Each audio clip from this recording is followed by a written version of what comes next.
Anda kembali di Berita Utama bersama saya, Jihan Novita. Saudara, di masa libur Natal dan Tahun Baru, kecelakaan bus terjadi di Simpang Susun Exit Tol Krapyak, Semarang, Jawa Tengah pada Senin 22 Desember. Kecelakaan menewaskan 16 orang dan sebagian lainnya luka-luka. Bus membawa 34 penumpang dari Bekasi menuju Yogyakarta. Saudara, pada Senin dini hari, bus Cahaya Trans melaju dengan kecepatan tinggi di ruas tol Batang, Semarang. Sesampai di exit tol Krapyak, Semarang, bus relasi Bekasi-Yogyakarta ini tiba-tiba hilang kendali.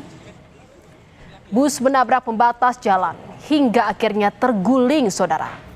Akibatnya, bus ringsek pada bagian sisi kanan dan belakang.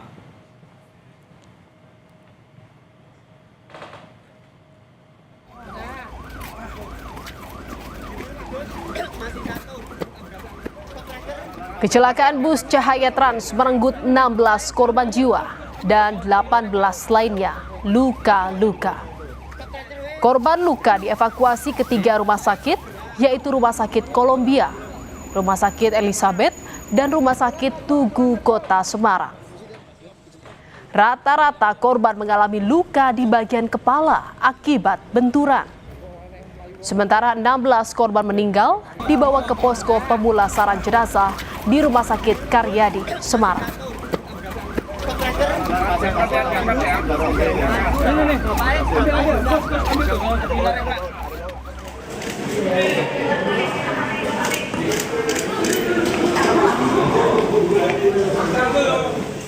Satu persatu keluarga korban mendatangi posko informasi yang didirikan Polda Jawa Tengah di RSUP Dr. Karyadi.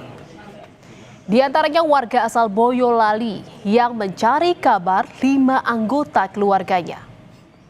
Tangis keluarga pun pecah saat mengetahui 4 dari 5 anggota keluarganya tewas dalam kecelakaan bus tersebut. Sementara 1 orang dalam perawatan di rumah sakit. 16 korban tewas dalam kecelakaan bus, seluruhnya telah teridentifikasi dan diserahkan kepada keluarga untuk dimakamkan. Biaya pemulangan jenazah sepenuhnya ditanggung pemerintah provinsi. Ditahan dulu di panjang, Mas. Saudara, penyebab kecelakaan bus Cahaya Trans di exit tol Krapyak, Semarang masih didalami polisi. Namun, salah satu korban selamat menceritakan bus tidak mengurangi kecepatan saat melintasi jalan menurun dan tikungan. Dan pada saat kejadian, korban terlempar keluar bus dan mengalami luka-luka akibat terkena pecahan kaca.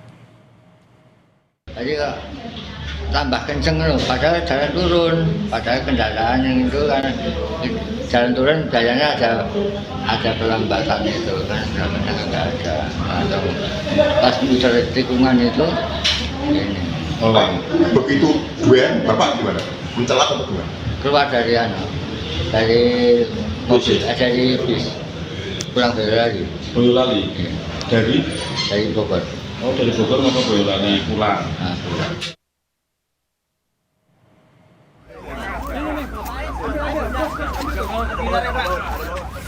Polisi telah menggelar olah TKP kecelakaan bus di Krapyak, Semarang. Hasilnya, saudara, polisi memastikan kecelakaan bus tersebut adalah kecelakaan tunggal. Polisi juga mengungkap pengemudi bus merupakan sopir cadangan. Pengemudi kini menjalani pemeriksaan di Mapolrestabes Semarang. Polisi juga telah melakukan tes urin terhadap pengemudi dan hasilnya dinyatakan negatif. Driver kendaraan bus tersebut adalah driver cadangan. Kemudian kita melakukan olah TKP, kita lakukan penyidikan. Masih dilakukan penyelidikan, dugaan awal adalah laka tunggal, sopir selamat dan diamankan di Polrestabes Semarang. Saudara, pihak Jasa Raharja memastikan Seluruh korban kecelakaan bus Cahaya Trans mendapat santunan sesuai ketentuan yang berlaku. Dan Jasara Harja bersama seluruh pemangku kepentingan masih mendata korban dan juga ahli waris. Ahli waris korban berasal dari berbagai daerah, diantaranya Klaten, Boyolali, Bogor, Yogyakarta, dan juga Jakarta. Kalau yang luka-luka itu kami akan bayarkan ke rumah sakit sesuai dengan ketentuan. Jadi yang meninggal dunia masing-masing itu 50 juta, yang luka-luka 20 juta maksimum. Saudara, momen libur Natal dan Tahun Baru memicu lonjakan jumlah kendaraan dan tingginya aktivitas masyarakat. Kondisi tersebut turut meningkatkan resiko kecelakaan tidak hanya jalur darat, tetapi juga laut dan udara. Masyarakat diimbau untuk selalu waspada dan mematuhi aturan selama dalam perjalanan. Dan saudara, berdasarkan data Kementerian Perhubungan, tercatat ada 3.434 kecelakaan lalu lintas selama arus mudik Nataru tahun 2024. Dan Badan Meteorologi, Klimatologi, dan Geofisika BMKG memperingatkan wilayah Sumatera dan Jawa akan mengalami puncak musim hujan saat Natal dan Tahun Baru.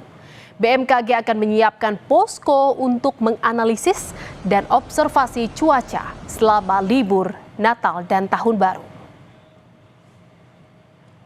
Bahwa kalau di Sumatera itu terutama bagian utara dan bagian tengah dan juga sampai Sumatera Selatan ini puncak musim hujan ada di bulan Desember, kurang lebih ya, November-Desember. Tapi di Pulau Jawa sendiri dan bagian Lampung, Jawa, Bali, Nusa Tenggara itu ada di bulan Januari nanti.